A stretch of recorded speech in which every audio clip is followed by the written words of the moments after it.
ये 18वीं से 20वीं आयत तक मैं पढ़ रहा हूँ। 2 क्रॉनिकल्स चैप्टर 6 वर्स 18 till 20, दूसरा तवारीख 6 बाब उसकी 18 से 20 आयत। क्या खुदा फिल हकीकत आदमियों के साथ जमीन पर सुकूनत करेगा? देख आसमान, बल्कि आसमानों के आसमान में भी तू समा नहीं सकता, तो ये घर तो कुछ भी नहीं जिसे मैंने तुझे बनाया। यानी कि बताया है साफ अल्फाज में कि ये घर की प्रस्तिश नहीं करनी, घर को सजदे नहीं करने जैसा कि मुसलमान करते हैं, काबे को प्रस्तिश नहीं करनी, यानी हैकल बनी है उसकी प्रस्तिश नहीं करनी, खुदा की तरफ सजदा करना। तो भी ऐ खुदावन मेरे खुदा, अपने बंदा की दुआ और मुनाजात का लिहाज करके इस फरियाद और दुआ को सुन ले जो तेरा बंदा तेरे हुजूर करता है। यानी कि सुलेमान ने तमाम कौम और बनी इसराइल और दुनिया के जो है वो बिहाफ पर यह दुआ की, ताकि तेरी आंखें इस घर की तरफ यानी इस जगह की तरफ जिसकी बाबत तूने फरमाया कि मैं अपना नाम वहां रखूंगा, दिन और रात खुली रहें, ताकि तू उस दुआ को सुने जो तेरा बंदा इस मकान की तरफ रुख करके तुझसे करेगा। यानी कि ये जो नजरिया है कि हैकल की तरफ, यरूशलेम की तरफ, किबला जिसको कहते हैं अरबी में, दुआ की जाए, एक ऐसा मकाम है जिसकी तरफ मुंह करके दुआ, जिसकी तरफ रुख करके दुआ किया जाए। और ये सारा नजरिया जो था, क्योंकि सारी दुनिया के यहूदी और मसीही जो थे वो यरूशलेम की तरफ मुंह करके दुआ करते थे, और यरूशलेम को वो सेंटर ऑफ फेथ कहा करते थे, क्योंकि यहूदी जो हैं वो जानते हैं कि दोनों हैकलें जो हैं वो यरूशलेम में बनी हैं, और मसीही भी जो है वो ये जानते हैं कि यीशु मसीह की सलीब वहां पर हुई और यीशु मसीह को दफन भी यरूशलेम के जो है बाहर किया गया, और वहां से वो यानी जैतून के पहाड़ से यरूशलेम के अंदर से वो जो है वो आसमान पर उठाया गया, और उनकी वापसी भी यरूशलेम में नहीं है, खुदावन का तख्त भी यरूशलेम में लगना है। सो इन वजूहात की बिना पर यरूशलेम की तरफ मुंह करके दुआ की जाती थी। अब अरबियों का इसमें ना लेना ना देना, लेकिन फिर भी वो देखा देखी मसीहियों और यहूदियों को इम्प्रेस करने के लिए और उनको ये साबित करने के लिए कि मैं आपका एक नबी हूं, उन्होंने ये कोशिश की कि यरूशलेम की तरफ मुंह करके दुआ करें, लेकिन बाद में जो है वो काबा की तरफ दुआ की। सो किबले का जो कॉन्सेप्ट है किसी चीज की तरफ मुंह करके दुआ करने का, वो बाइबल से निकला है।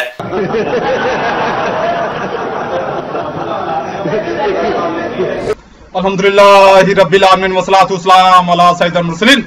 आपने डीजे यानी कि डबल जाहिल जिसको कहते हैं, डीजे का मतलब होता है डबल जाहिल। डबल जाहिल से मुराद एक तो जाहिल होना, और फिर उस अपनी जहालत को यानी कि जो उसके पास जहालत होती है जो वफर मिकदार में होती है वो उसको इल्म समझता है। क्या समझता है? इल्म समझता है। अब ये जो जैसे ये क्या नाम है इसका, डीजी बास्टर्ड है, ये डबल जाहिल होते हैं कि ये जिस जहालत पर अड़े होते हैं वो उसी को इल्म समझ रहे होते हैं। अब आते हैं, अब इसने एक यहाँ पर दावा कर दिया कि तवारीख सानी से यानी कि तवारीख की किताब से वो एक आयत चोरी की, जो यानी कि कुरान पाक का जो नजरिया है या इस्लामी नजरिया है किबले का या सम्मत, किबले की सम्मत का जो है वो इसने साथ में ये भी बकवास कर दी कि मुसलमान जो है वो शिरक करते हैं, काबे को सजदे करते हैं, काबे को यानी कि काबे को सजदे करते हैं, काबे की तरफ है। शिरक दो तरह है, अगर कहें कि काबे को सजदा तो ये शिरक है, अगर कहें काबे की तरफ सजदा यानी कि सम्मत है तो फिर शिरक नहीं है। तो इसका मतलब है कि मुसलमान काबे की तरफ सजदा करते हैं, काबे को सजदा नहीं करते। बकवास करने में हर जो है वो मेरे मुंह से जरा कुछ और लफ्ज निकलने वाला था। मेरा रोजा है, जरा मैं मोहतात रहता हूँ, फिर भी रोजे में मैं अक्सर वीडियोज में मैं कह देता हूँ, अल्फाज निकल जाते हैं, मगर यह कि रोजे में जरा मैं मोहतात रहता हूँ। तो अब देखते हैं कि, और मैं ये दावा करता हूँ कि बाइबल ने, ये जो बाइबल लिए फिर रहे हैं ना, ये जो बार बार कहते हैं कि जी वो ये कुरान से पहले है, ये कतई गलत है। मैं चैलेंज कर रहा हूँ तमाम मसीहत को कि 1000 साल पुराना, यानी कि अभी कौन सी सदी जा रही है? 21वीं जा रही है, 1100 यानी कि ईस्वी का, 1100 ईस्वी का आप मुझे जो सेम इस वक्त चल रही है बाइबल, प्रोटेस्टेंट या कैथोलिक, यानी कि कैथोलिक में कितनी है बुक्स आपको पता है? 73 बुक्स हैं, और प्रोटेस्टेंट में 66 बुक्स हैं। तो आप मुझे 73 बुक्स वाला या 66 बुक वाला और सेम यही मतन 1100 ईस्वी का ही दिखा दे, मैं आपको छूट देता हूं। नबी अकरम सल्लल्लाहु अलैहि वसल्लम के दौरे अक़दस को भी छोड़ देते हैं। 1100 ईस्वी का आप मुझे दिखा दें, मैं उसको पढ़ लूं, अगर वो किसी और जुबान में, इब्रानी में, मैंने इंग्लिश में भी तो तैयारी करनी है, इब्रानी को भी मैं स्टडी कर लूंगा। आप कहते हैं सिरानी में, आप कहते हैं लातीनी में, आप कहते हैं यूनानी में, किसी में भी है, आप मेरे सामने ले आए, मैं फिर खुद ये आपको दावे के तौर पर कहता हूं कि मुझे साल लगा, 2 साल लगा वो जुबान सीखकर, मैं उसको पढ़ के मैं खुद यूट्यूब पर, डेली मोशन पर, फेसबुक पर, बल्कि किसी भी मसीही चैनल में आप मुझे बुला ले, मैं आके गवाही दे दूंगा। वरना बकवास है ये निरी क्या है? बकवास है, 100% बकवास है, इनके पास है ही नहीं जो मौजूदा चल रही है। वजह क्या है? इनके हर एडिशन में तो फर्क होता है, हर एडिशन में तब्दीली होती है। अब आते हैं, यानी कि ये मैं साफ वादे कहता हूं और ये मैं आज साबित करूंगा, मैं आज ये साबित करूंगा हकायक की रोशनी में कि कुरान पाक ने कोई कॉपी नहीं की, कुरान पाक ने कोई नकल नहीं की, कुरान पाक ने कोई चोरी नहीं की। हां, कुरान पाक से चोरी हुआ, कुरान पाक से चोरी हुआ, कुरान पाक से नजरियात को, अकायद को लिया गया, अकायद को लिया गया। कैसे? अब इसे पता चल जाता है, जो इसने नोट अपना कोड किया है आयत, पहले तो उसको देख लेते हैं। तवारीख सानी यानी कि तवारीख 2 बाब 6 आयत 18 से, लेकिन क्या खुदा फील हकीकत आदमियों के साथ जमीन पर सुकूनत करेगा? ये आगे यानी कि सवालिया निशान है, इसका मतलब है इसको छोड़ देते हैं। देख, आसमान, बल्कि आसमानों के आसमान में भी तू समा नहीं सकता, तो ये घर तो कुछ भी नहीं जिसे मैंने बनाया। कौन कह रहा है? सुलेमान कह रहा है। तो भी है खुदा, मेरे खुदा अपने बंदा की दुआ और मुराजात का लिहाज करके उस फरियाद और दुआ को सुन ले जो तेरा बंदा तेरे हजूर करता है। ये अब मैंने, ये आप स्कैन भी देख रहे हैं कि मैंने यहां पर इसको लाल रंग की लाइनें दे दी हैं, ये 20वीं आयत के नीचे। ये इसकी एक खास वजह है, मैं आप बाद में बताता हूं, ताकि तेरी आंखें इस घर की तरफ, यानी उस जगह की तरफ जिसकी बाबत तूने फरमाया कि मैं अपना नाम वहां रखूंगा, दिन और रात खुली रहें। यानी कि जो बाइबल के हिसाब से जो है खुदा वो सोता है या आंखें बंद करता है, आंखें बंद करता है। अब कोई इससे ये ना कहे कि ये खुदा की रहमत की तरफ इशारा है, ऐसा कतई नहीं है, क्योंकि आगे मैं जो कुछ बताऊंगा आपको समझना पड़ेगा, यकीन करना पड़ेगा कि जो मैंने कहा कि बाइबल के मुताबिक खुदा की आंखें बंद हो जाती हैं या सो जाता है, ताकि तू उस दुआ को सुने जो तेरा बंदा इस मुकाम की तरफ रुक करके तुझसे करेगा, इस मुकाम की तरफ रुक करके तुझसे करेगा। ये यानी कि इस जुज से ये कह रहा है कि ये जो जुज है ये कुरान पाक ने या दीन इस्लाम ने इसको कॉपी कर लिया। बकवास, निरी बकवास। कोई भी चीज है, अगर ये कोई अच्छी चीज बाइबल में आप देखेंगे तो वो कुरान पाक से इन्होंने नकल की होगी। कैसे? अभी मैं पहले तो ये क्लियर कर दूं कि ये तेरी आंखें इस घर की तरफ, यानी इस जगह की तरफ जिसकी बाबत तूने फरमाया मैं अपना नाम वहां रखूंगा, खुली रहें। तो इसको अगर आप देखें मजमूर 44 और आयत 23, मैंने इसके साथ ही अटैच कर दिया, बिल्कुल नीचे आखिरी लाइन में देखेंगे तो यही लाइन आपको नजर आएगी। आए खुदावन जाग, आए खुदावन जाग, जाग, तू क्यों सोता है? उठ, हमेशा के लिए हमको तरक ना कर, हमेशा के लिए हमको क्या ना कर, तरक ना कर। ये है इस बाइबल की औकात कि वो खुदा को सोने वाला बता रही है। अब अगर कोई यहां पर कोई तावील करने की कोशिश करेगा तो मैंने 5 हवाले बाइबल के निकाले सोने के, बाइबल के खुदा के सोने के, ठीक है, इसलिए इसमें तावील मुमकिन नहीं है। अब आते हैं कुरान पाक की एक आयत मुबारका की तरफ। सूरह तौबा यानी कि 9वीं सूरह मुबारका है और आयत है इसकी 28। आए ईमान वालो, मुशरिक निरे नापाक हैं। मुशरिक क्या है? निरे नापाक हैं। आए ईमान वालो, मुशरिक निरे नापाक है। आए ईमान वालो, मुशरिक निरे नापाक है। तो इस वर्ष के बाद वो मस्जिद हराम के पास ना आने पाए। और अगर तुम्हें मोहताजी का डर है तो अनकरीब अल्लाह तुम्हें दौलतमंद कर देगा अपने फजल से, अगर चाहे, बेशक अल्लाह इल्म और हिकमत वाला है। इससे पता चल गया कि जो काबा मुआज़मा का कंट्रोल संभाला गया, उससे मुराद ये नहीं था, उसकी जरूरत ये नहीं थी कि वहां से वो क्या है कि लोग जो हज करने आते थे उनसे माली फायदा हासिल होते थे, ऐसा कतई नहीं था। उसकी वजह यह है क्योंकि जो मुशरिक थे उनको तो बंद कर दिया गया, जो ज्यादा खर्चा करने वाले थे, जो पिछले बयानों में मैंने बताया ना कि मुशरिक जो है वो ज्यादा खर्चा करते हैं, वो तो उनको तो बंद कर दिया गया था। अब देखते हैं कि ये जो आयत जिसके बारे में ये कह रहा है कि ये जो आयत का ये कह रहा है कि ये आयत जो है यहां से चोरी की गई है या बाइबल से ये नजरिया चोरी किया गया है, तो ये नजरिया दिया किसने? इसको देखते हैं कि इस बंदे की क्या औकात है बाइबल की नजर में, जिसने ये नजरिया दिया और जिसको इनके बकौल इनकी अपने कहानी के मुताबिक, इनके अफसाना साजी के मुताबिक ये कुरान पाक ने चोरी किया या कुरान पाक ने कॉपी कर लिया, दीन इस्लाम ने कॉपी कर लिया। इसको हम देखेंगे सलातीन अव्वल बाब 11 में। और सुलेमान बादशाह फराउन की बेटी के अलावा बहुत सी अजनबी औरतों से यानी मुआबी, अमूनी या दूमी, सैदानी और हित्ती औरतों से मोहब्बत करने लगा। यह इन कौमों की थी जिनकी बाबत खुदावंद ने बनी इसराइल से कहा था कि तुम उनके बीच ना जाना और ना वो तुम्हारे बीच आए, क्योंकि वो जरूर तुम्हारे दिलों को अपने देवताओं की तरफ माइल कर लेंगी। सुलेमान इन्हीं के इश्क का दम भरने लगा और उसके पास 700 शहजादियां, उसकी बीवियां और 300 हरमें थी, और उसकी बीवियों ने उसके दिल को फेर दिया, क्योंकि जब सुलेमान बुढ़ा हो गया तो उसकी बीवियों ने उसके दिल को गैर माबूदों की तरफ माइल कर लिया और उसका दिल खुदावंद अपने खुदा के साथ कामिल ना रहा, जैसा उसके बाप दाऊद का था, क्योंकि सुलेमान सैदानियों की देवी इस्तारात और अमूनियों के नफरती मलकूम की पैरवी करने लगा, प्रस्तश करने लगा, इबादत करने लगा। अब मैंने कुरान पाक की जो इससे पहले आयत पढ़ी वो आपके ज़हन में होनी चाहिए कि वो क्या है। उसमें यह है कि कुरान पाक में साफ मरकूम है कि मुशरिक जो है वो निरेब नापाक है, और जिसको बाइबल ही मुशरक बता रही है, अब उसका नजरिया कुरान पाक कोट करेगा। एक मुशरक के बात को कुरान पाक कोट करेगा। और कोई अक्ल है तुम में? और बात करने से पहले कोई 10 बार सोचा करो दीन इस्लाम पर, ऐसे नहीं बात कर देते। तुम अपनी पहले बाइबल को पढ़ लो फिर इस्लाम की तरफ आना। मैं जो भी क्रिश्चियन मिलता है मैं उसको, वो कोई बात करे मैं उसको कहता हूं पहले बाइबल पढ़, पहले बाइबल पढ़, क्योंकि जब मैंने बाइबल के हवाला जात देने, तूने कहना मैं ये है नहीं, मैंने फिर तुम्हें जूते मारने हैं, फिर मैं तुझे गालियां दूंगा, जूते मारूंगा, तू फिर रोएगा, फिर मैं तेरे मुंह पर बाइबल मारूंगा, फिर तू रोएगा। अब देखते हैं कि जिस किताब से ये कह रहा है कि चोरी की गई, उस किताब की औकात को देख लेते हैं।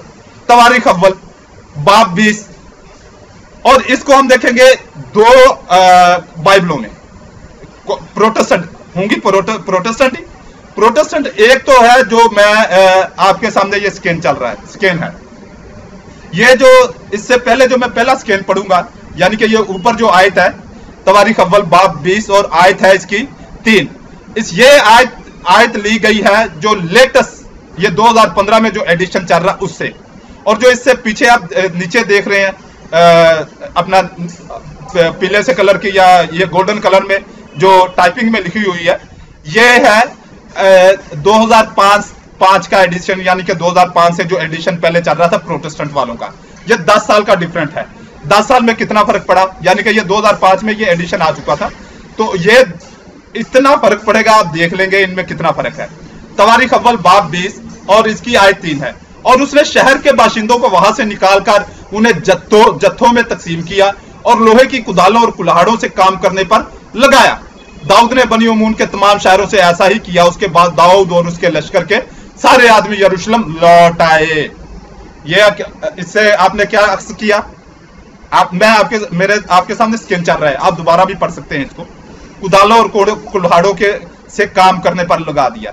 अब इसी आयत को हम पढ़ते हैं, यानी कि तवारीख अव्वल बाब 20 और आयत 3 को, ये 2005 वाले एडिशन में, यानी कि 2005 से जो पहले एडिशन चल रहा था प्रोटेस्टेंट बाइबल का ही। और उसने उन लोगों को जो उसमें थे बाहर निकालकर आरों और लोहे के हैंगों और कुल्हाड़ों से काटा। क्या किया? कुल्हाड़ों से काटा, यानी कि उनको कत्ल कर दिया। काटने से मुराद कत्ल कर दिया। और दाऊद ने बनी उमून के सब शहरों से ऐसा ही किया। तब दाऊद और सब लोग यरूशलेम को लौट आए। ये इस किताब से कह रहा है कि इस किताब से कॉपी किया गया। औकात देखो इस किताब की कि इसके 10 साल 15 साल 20 साल के जो एडिशनों में आप एडिशन छपते हैं उनमें इतना डिफरेंट है।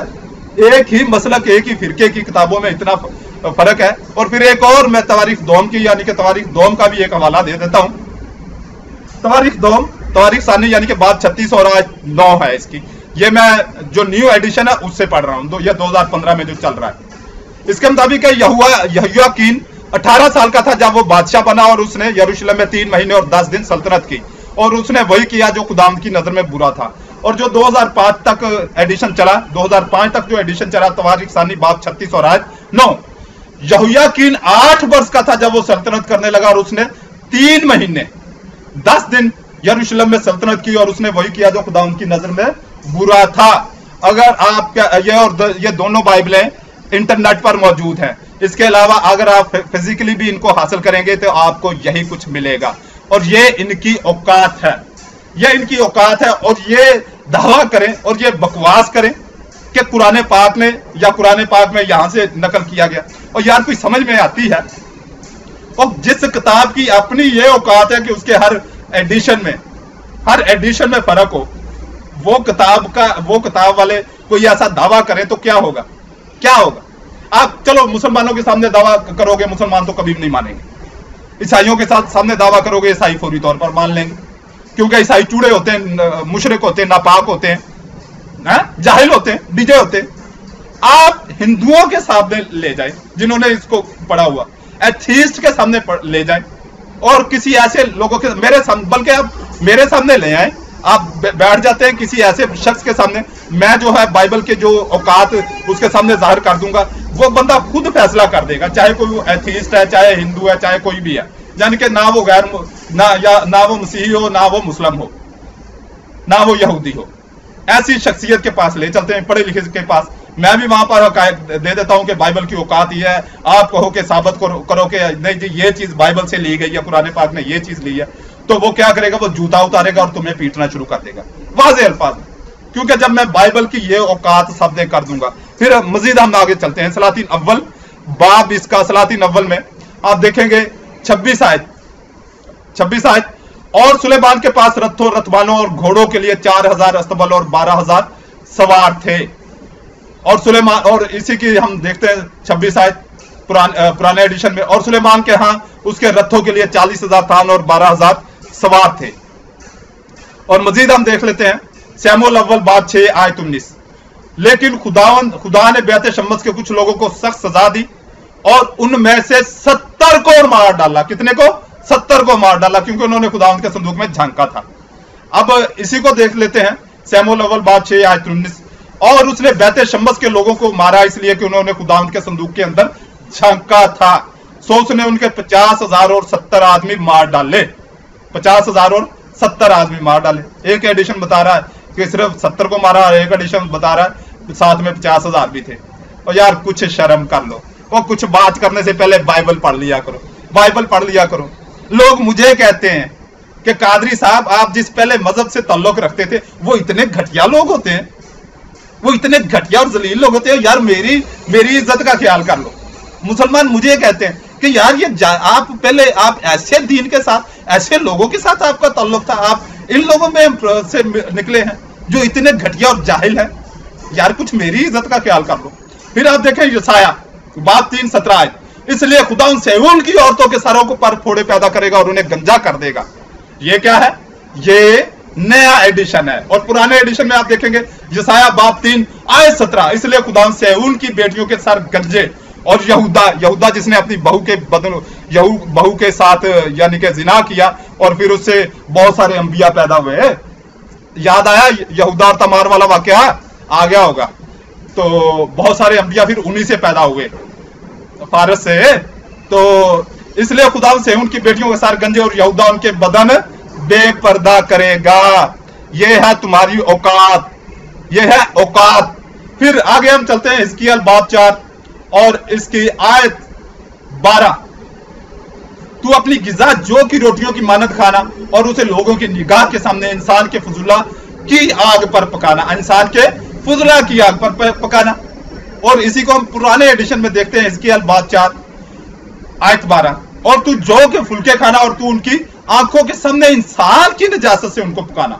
और फिर अगर आप आगे पढ़ेंगे ये 13, 14, 15, 16 आयत तक, तो हिजकिय्याह कहेगा कि नहीं आए खुदा मैंने तो कभी जिंदगी में जो है वो नहीं किया, अपना कोई गलत चीज नहीं खाई, नापाक चीज नहीं खाई। तो फिर उसको कहेगा कि चलो तू किसी जानवर के गोबर से ये लथेड़ना। असल मसला ये है कि ये जो अब डाला गया है कि फुजला की आग पर पकाना, इससे आग पर पकाने से कोई मसला नहीं है। मसला ये है कि रोटी को लथेड़ना था, यानी कि पराठे की तरह चोपड़ना था। घी जैसे पराठे को लगाते हैं ना, आप पराठे तो खाते हैं, इसी तरह वो यानी कि इंसानी फुजले से वो यानी कि घी तो मिलना नहीं था, तो वो उससे कहा जा रहा था, ये बाइबल का खुदा जो है वो ये हुक्म दे रहा था, हिजकिय्याह को, एक नबी को हुक्म दे रहा था। यार औकात देखो अपनी, क्यों शर्मिंदा करवाते हो, क्यों शर्मिंदा करवाते हो। अब मजीद आपको एक और चीज दिखा देता हूँ, यिर्मयाह बाब 42, यिर्मयाह बाब 42 और आयत है इसकी 10। अगर तुम इस मुल्क में ठहरे रहोगे तो मैं तुम्हें कायम रखूंगा, बर्बाद नहीं करूंगा, मैं तुम्हें लगाऊंगा, उखाड़ूंगा नहीं, क्योंकि जो तबाही मैंने तुम पर आने दी उससे मुझे दुख हुआ, आने दी उससे मुझे दुख हुआ। कौन कह रहा है? खुदा कह रहा है। खुदा को दुख भी हो रहा है, खुदा को दुख होता है। फिर अगर आप इसी को पढ़ेंगे पुराने एडिशन में, यिर्मयाह बाब 42 आयत 10, अगर तुम इस मुल्क में ठहरे रहोगे तो मैं तुमको बर्बाद नहीं बल्कि आबाद करूंगा, और उखाड़ूंगा नहीं बल्कि लगाऊंगा, क्योंकि मैं उस बदी से जो मैंने तुमसे की बाज आया। अब जो किताब ये कहे कि खुदा जो है वो बदकार है, आप उस किताब के साथ क्या करना पसंद करेंगे? आप उस किताब के साथ क्या करना पसंद करेंगे?